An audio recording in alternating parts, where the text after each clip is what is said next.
जय हिंद दोस्तों। मैं बात कर रही हूँ कि देश के राजनीतिक में क्या उथल पुथल मच रही है। देखिए, आप बताते हैं राहुल गांधी गए हैं, विदेश यात्रा पे गए हैं, और क्या ये जो मैटर है उनको क्या क्या होना चाहिए, क्योंकि वो विपक्ष के नेता हैं, उनकी भी बहुत जिम्मेदारी और उसमें भागीदारी होना बहुत ज़रूरी है।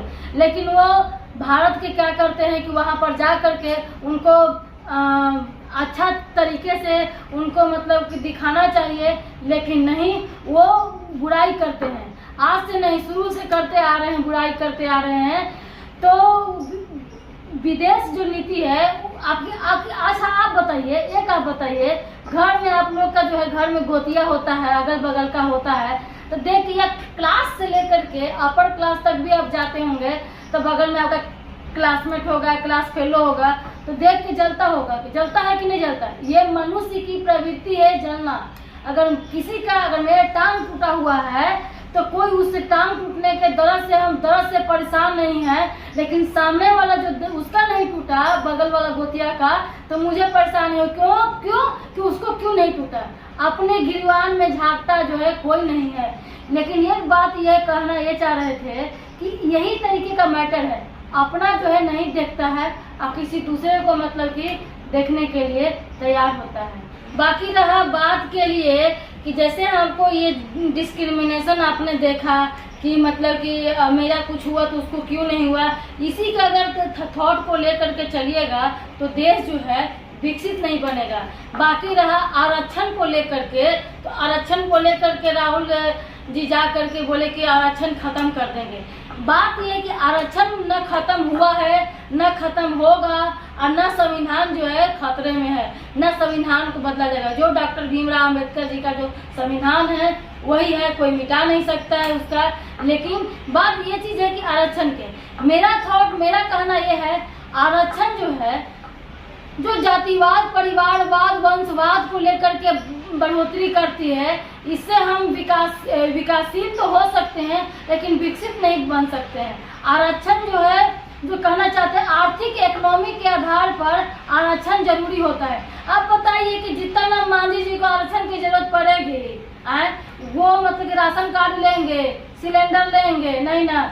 ये जो है आपका जो है चिराग पासवान को जरूरत पड़ेगा आरक्षण, उसके पूरे खानदान इर्द गिर्द तक नहीं लेना चाहिए।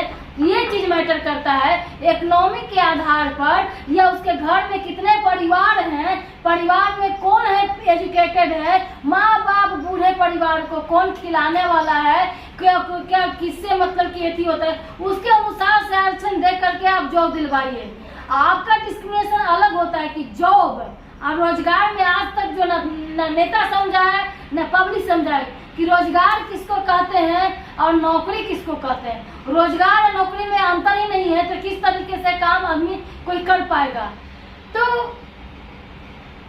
राहुल गांधी तो शुरू से ही यही है भारत के। वो सत्ता के लालच में इतने मशहूर है कि वो सत्ता पाना चाहते हैं, देश का विकास का मतलब उनको भाड़ में जाए। उस सत्ता के लालच में ये सत्ता के सुख भोगी है कि बस सत्ता किसी भी तरह से हो जाए। कभी आरक्षण का हाल हवा उठा करके, कभी कुछ। देखिए महिलाओं के लिए कितना शोषण का काम किए हैं।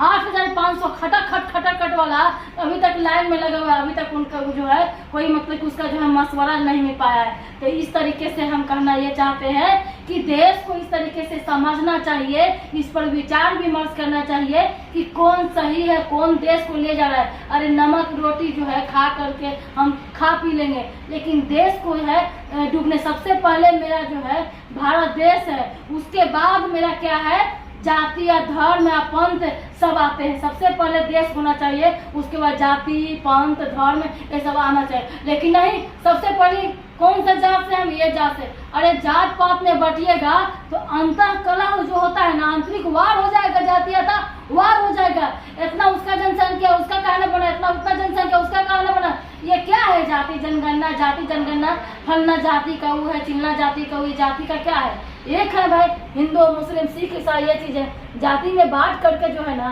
राजनीतिक सेकना चाहते हैं। ये जातीयता, ये मस्जिद, ये मतलब कि मजहब, ये सब कौम, ये सब क्या कहाँ से इस तरीके से हुआ?